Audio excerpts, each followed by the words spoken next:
Olá, pessoal. Hoje nós vamos discutir sobre problemas filosóficos. O que seria, antes de começarmos o nosso tema, um problema filosófico? Quando nós falamos simplesmente que temos um problema, este problema ele pode ser hipotético e ele pode ter uma solução, pode ter um término. E quando a gente discute sobre problema filosófico, ele não terá um término basicamente, mas daquele problema poderão surgir outros problemas. E isso que a gente vai discutir na nossa aula de hoje. Qual o problema filosófico que nós vamos abordar? Terão questões voltadas à motivação, à moral, à ética e ao agir. Para darmos rumo a esta nossa videoaula, nós vamos tomar como exemplo dois pensadores. Nós vamos discutir sobre Thomas Hobbes, ali um pensador do século XVI e XVII, momento de vivência do pensador, e também vamos discutir ali o nosso pensador contemporâneo, o Mário Sérgio Cortella. Primeiramente, pessoal, iniciaremos a nossa aula abordando os contextos de ética e de moral. O que seria uma moral? O que seria a moral na sociedade? A moral é um termo que ela já nasce diretamente com cada ser humano. E isso vai influenciar muito o local que essa pessoa nasceu, o país que essa pessoa nasceu, que vai definir ali a moral dela. Coloquei aqui como exemplo três imagens. Temos ali à nossa direita a imagem do nosso país, do Brasil, e à nossa esquerda nós temos a imagem da Índia. E ao meio ali eu coloquei como ilustração uma vaca. Tá? O que acontece, pessoal? Aqui no Brasil, não atinge a nossa moral matarmos uma vaca, por exemplo, matarmos um gado, né, fazermos ali o transporte desta carne, vender ela. E já na Índia, apesar de também fazer esse processo, dentro da crença indiana, o povo não consome a carne da vaca porque ela é considerada sagrada. Então, o que podemos dizer? Que a moralidade ela está em cada ser humano. E, às vezes, o que um ser humano executar e considerar moral, talvez em outro local, isso não será considerado moral. Tá? Mas a moral é aquela minha forma de agir. Tá? É a forma que a moral ali vai representar o meu caráter. O meu caráter é a forma que eu vou agir em sociedade. Tá? Como é que eu realmente penso, quais os meus hábitos. E aí, pessoal, deste contexto de moral, nós também temos ali o contexto de ética. Antes de nós passarmos para o nosso contexto sobre a ética, vamos sintetizar uma coisa. Moral, dentro ali de um termo bem simples para nós entendermos, é aquilo que eu faço quando ninguém está vendo. E ética seria aquilo que eu faço dentro de uma sociedade.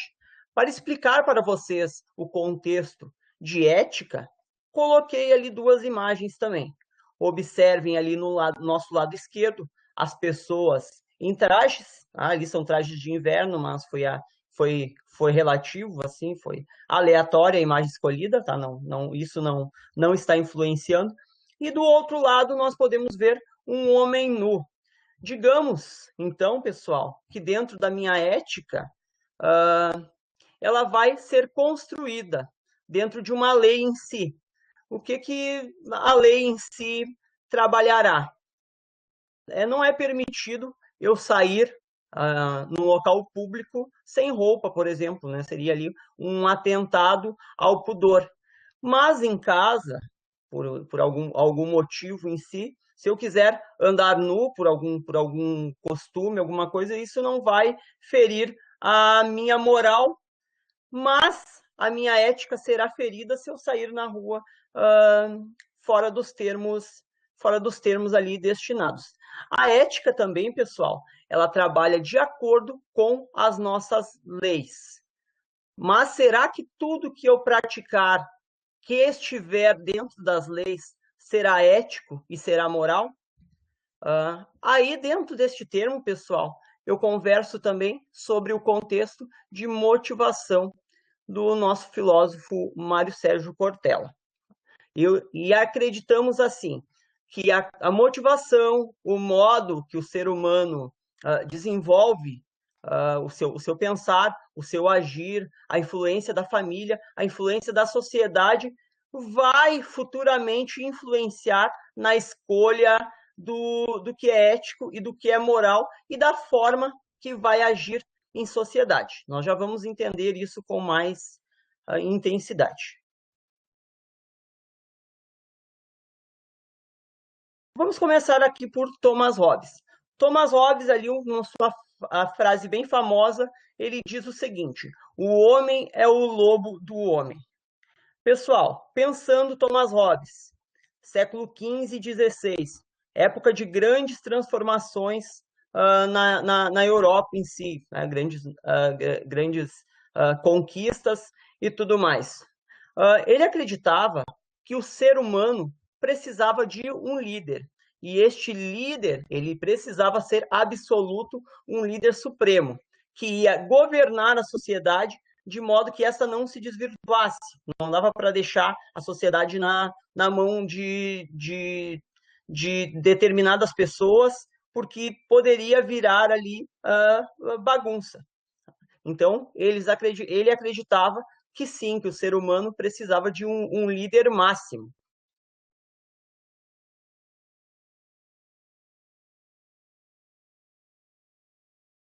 E nós temos, pessoal, para comparar a este líder máximo, vamos pensar ali na situação da ética e da moral. O líder máximo lá de Thomas Hobbes, ele era capaz de agir de qualquer forma, de qualquer maneira, para se manter no poder e para conquistar este poder.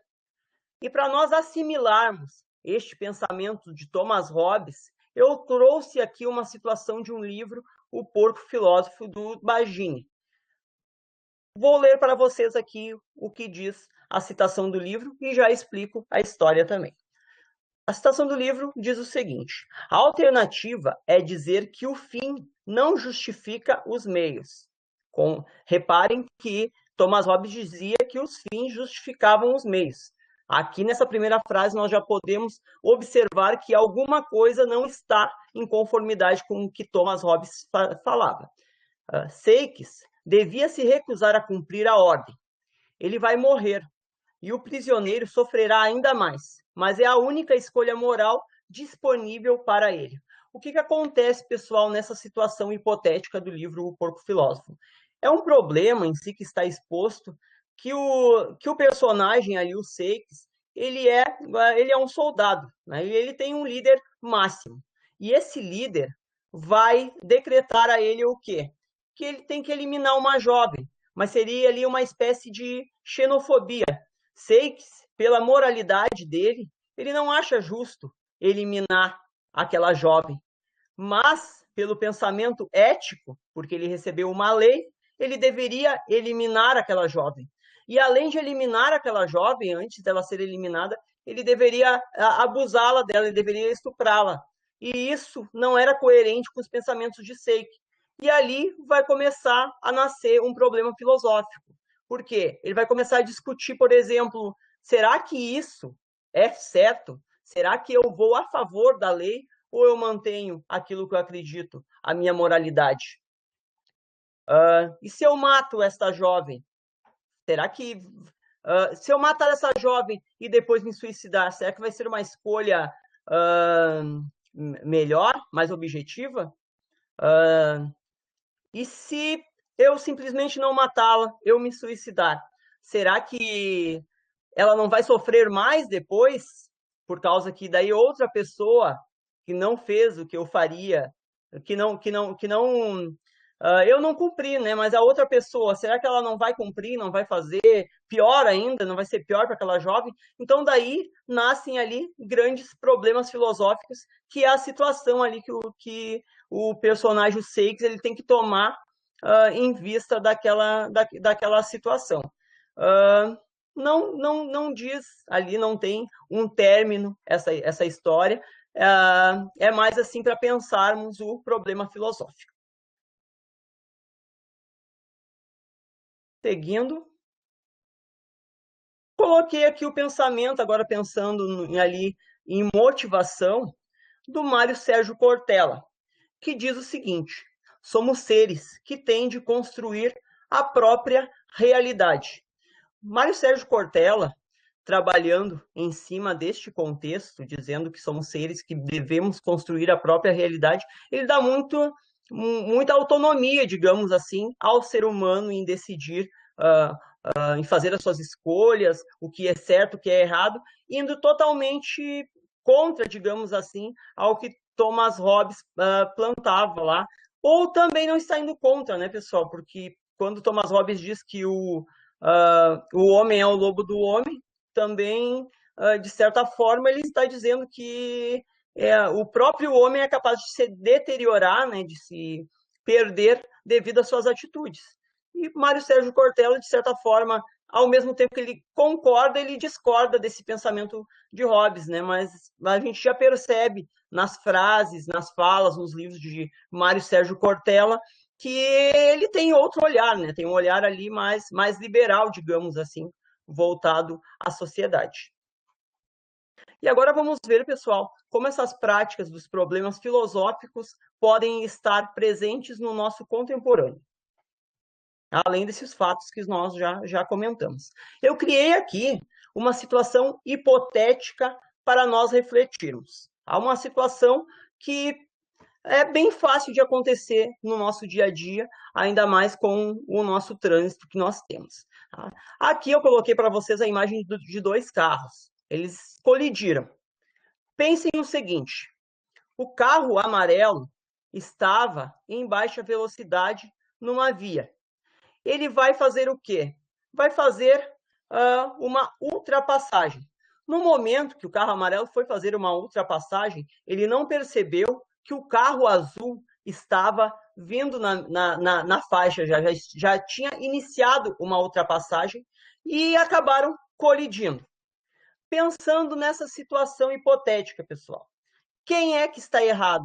O carro amarelo, que não cuidou a via em si e colidiu? Detalhe, pessoal, não tinha câmera na via. Tá? Não tinha câmera na via. O carro amarelo, que estava ali fazendo a ultrapassagem, não cuidou o outro, que já estava fazendo a ultrapassagem, e acabaram colidindo, o azul colidiu atrás do amarelo? Ou o azul que estava errado?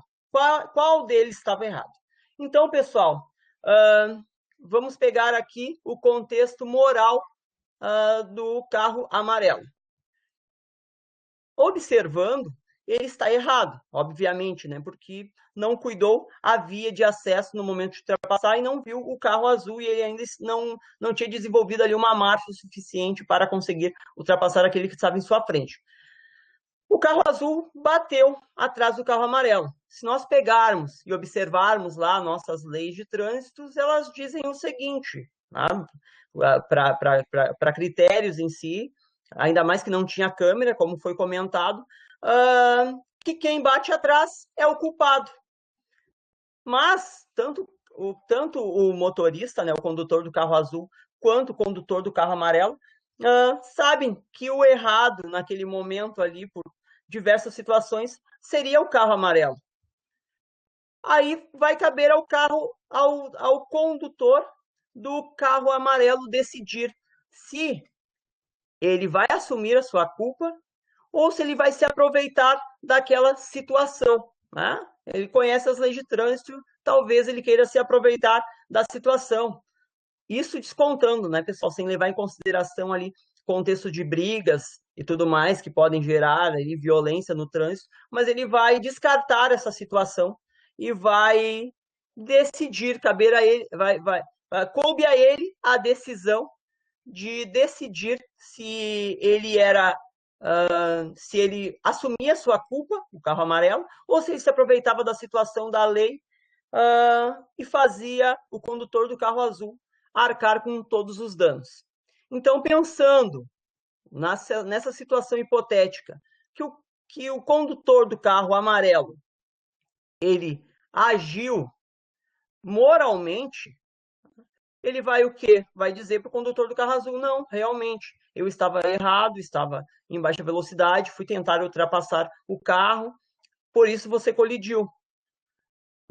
Ele agiu moralmente, por quê? Toda a motivação, a vivência, as condutas que ele teve dentro da vida, o modo como ele pensa, como ele reflete, está ali incluído, digamos assim, nos valores morais e, de certa forma, pessoal, ele também vai agir com ética, mas ele não vai levar em consideração a lei, até porque naquele momento ali ele sabe, né?